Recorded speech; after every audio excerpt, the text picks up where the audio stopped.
मैं उम्मीद करता हूँ कि आप सभी अच्छे होंगे। आज फिर से मैं आप सभी के लिए एक स्टोरी लेकर आ गया हूँ जिसका नाम है मैं तुम्हारे पास कभी वापस नहीं आऊँगा पार्ट 22। अगर आपने पार्ट 1 से पार्ट 21 तक नहीं देखा है तो पहले आप वो देखिए, नहीं तो ये स्टोरी आपको समझ में नहीं आ पाएगी।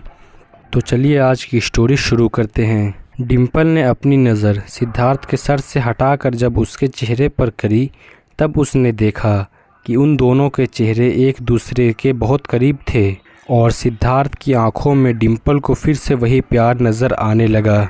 डिम्पल तुरंत सिद्धार्थ से दूर हुई और वहां से चली गई।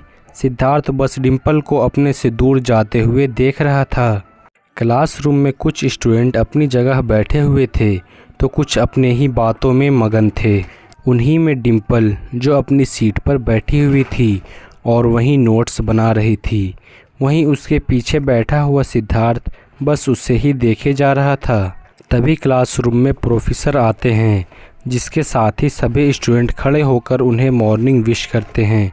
प्रोफेसर के साथ एक हैंडसम लड़का भी था। सभी स्टूडेंट उस नए लड़के को देख रहे थे सिवाय डिम्पल के। उसे इन सब में कोई मतलब नहीं था। वो लड़का अपनी नज़रें पूरे क्लास में दौड़ाकर किसी को ढूंढ रहा था। तभी उसकी नज़र डिम्पल पर जाके रुकी जिसे देखकर उसके चेहरे पर मुस्कान आ गई। प्रोफेसर कहते हैं एवरीवन प्लीज़ सिट डाउन। सभी स्टूडेंट अपने सीट पर बैठ जाते हैं। प्रोफेसर कहते हैं स्टूडेंट्स, आज हमारे क्लास में एक न्यू स्टूडेंट आया है। उम्मीद करता हूँ आप सब इसके साथ अच्छा व्यवहार करेंगे। इतना कहकर प्रोफेसर उस लड़के को इशारा करते हैं। लड़का कहता है हाय, मेरा नाम आकाश तिवारी है। मुझे उम्मीद है कि हम अच्छे दोस्त बनेंगे। प्रोफेसर कहते हैं ओके आकाश, जहाँ जगह मिले वहाँ जाकर बैठ जाओ। आकाश कहता है ओके सर। आकाश डिम्पल के पास जाकर बैठ जाता है। जब डिम्पल को एहसास होता है कि कोई उसके बगल में बैठा हुआ है तो वो अपने बगल में देखती है और आकाश को देखकर हैरान हो जाती है। डिम्पल कहती है तुम तो वही हो ना जिसकी कार से मेरा एक्सीडेंट हुआ था और मेरे नुकसान के पैसे भी नहीं दिए थे। लाओ मेरे पैसे दो। आकाश कहता है अरे भाई ज़रा ठहरो, मुझे आए हुए यहाँ 10 मिनट भी नहीं हुए। यहाँ तक कि मैंने अभी पहला लेक्चर भी नहीं लिया और तुम मिलते ही पैसे मांग रही हो। डिम्पल उसे घूरते हुए कहती है वो सब मुझे नहीं पता, मुझे बस मेरे पैसे दो।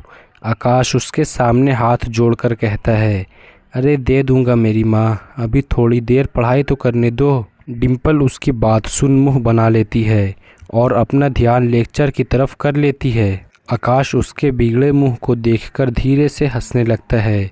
वहीं कोई और भी था जो इन दोनों को साथ में देखकर बिल्कुल खुश नहीं था।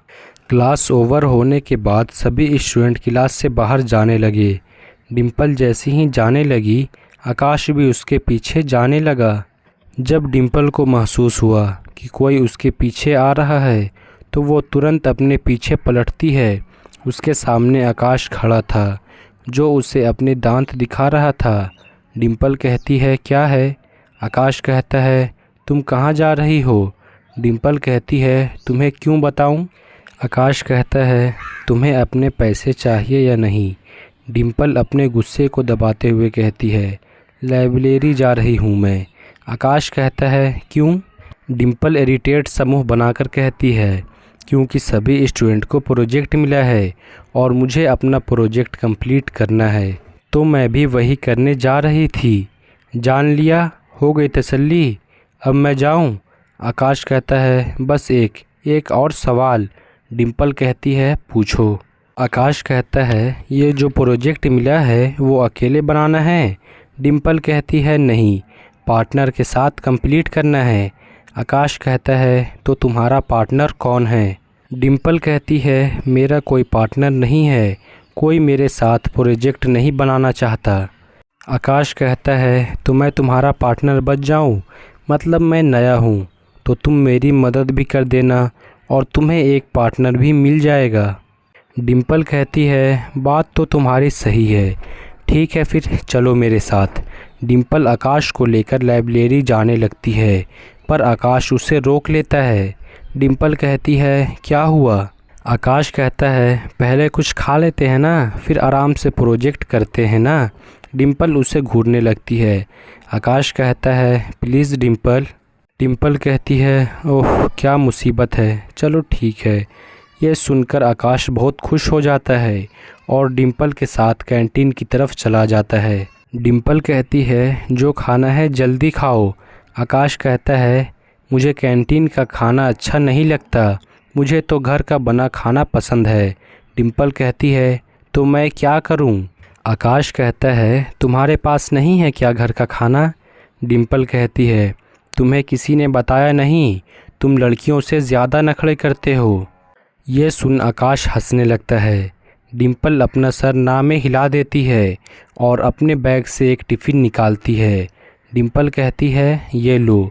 आकाश खुश होकर कहता है थैंक यू डिम्पल। आकाश तो बस टिफ़िन को देखते ही उस पर टूट पड़ता है। जिस तरह आकाश खाना खा रहा था वो देखकर डिम्पल को भी हंसी आने लगी। डिम्पल कहती है क्या कर रहे हो, आराम से खाओ, कोई तुमसे नहीं छीन लेगा। आकाश खाते हुए कहता है मैं क्या बताऊं, मुझे ज़ोरों की भूख लगी है और खाना भी इतना अच्छा है। आकाश क्या कह रहा था डिम्पल को कुछ समझ में नहीं आ रहा था। डिम्पल कहती है एक सेकंड, पहले तो इंसान वाली भाषा बोलो, ये दूसरी दुनिया की भाषा मुझे समझ नहीं आती। आकाश खाना निगलते हुए कहता है अरे मैं कह रहा था कि मुझे बहुत ज़ोरों की भूख लगी थी, ऊपर से ये खाना भी बहुत अच्छा है तो मैं कंट्रोल नहीं कर पाया। वैसे ये खाना किसने बनाया? डिम्पल कहती है मेरा टिफ़िन है तो मैं ही बनाऊंगी ना। आकाश कहता है तुम सच में बहुत अच्छा खाना बनाती हो, प्लीज़ मेरे लिए रोज़ अपने हाथों से बनाकर लाना। डिम्पल कहती है ठीक है, पर उससे पहले मेरे पैसे दो। आकाश कहता है तुम्हारी सुई बार बार घूमकर वहीं क्यों आ जाती है, कहा ना दे दूंगा, अब मुझे खाने पर कंट्रोल करने दो। आकाश बिल्कुल बच्चों जैसा खाना खा रहा था और उस वक्त बहुत क्यूट भी लग रहा था, जिसे देख डिम्पल के चेहरे पर मुस्कान आ गई। खाते हुए थोड़ी सी सब्जी आकाश के मुंह पर लग गई थी, जिसे देख डिम्पल ने ना में सर हिलाया। डिम्पल आकाश का मुंह साफ कर कर कहती है बच्चे भी तुमसे ज़्यादा सफाई से खाना खाते हैं। ये सुन आकाश एक बार फिर डिम्पल को दांत दिखा देता है, जिससे डिम्पल हंस देती है। उसकी हंसी आकाश को बहुत अच्छी लग रही थी। वहीं थोड़ी दूर पर बैठा सिद्धार्थ, जो कब से अपनी नज़रें उन दोनों की तरफ बनाए हुए था, उन्हें देखकर सिद्धार्थ को गुस्सा आ रहा था। डिम्पल कहती है अब तुम्हारी भूख मिट गई हो तो लाइब्रेरी चले? आकाश कहता है हाँ चलो। डिम्पल और आकाश दोनों वहाँ से लाइब्रेरी की तरफ चले गए। 2 घंटे बाद कॉलेज का टाइम ख़त्म हो चुका था। सभी स्टूडेंट घर से बाहर जा रहे थे। वहीं डिम्पल कॉलेज के बाहर ऑटो का वेट कर रही थी। वहीं सिद्धार्थ पार्किंग एरिया से अपनी बाइक लेकर आ रहा था। जब उसकी नज़र डिम्पल पर गई तो वो डिम्पल को लिफ्ट देने के लिए उसके पास जाता है। उससे पहले ही उसने देखा कि एक कार ठीक डिम्पल के सामने आकर रुकती है। सिद्धार्थ और डिम्पल दोनों उस कार को सवाली नज़रों से देख रहे थे। तभी उस कार का शीशा नीचे होता है। कार के अंदर आकाश बैठा हुआ था। आकाश कहता है तुम यहाँ क्यों खड़ी हो, घर नहीं जाना है क्या? डिम्पल कहती है कोई ऑटो आएगी तभी तो जाऊंगी ना, कोई ऑटो नहीं आ रही है। आकाश कहता है ऐसा है तो आओ, मैं तुम्हें छोड़ देता हूँ।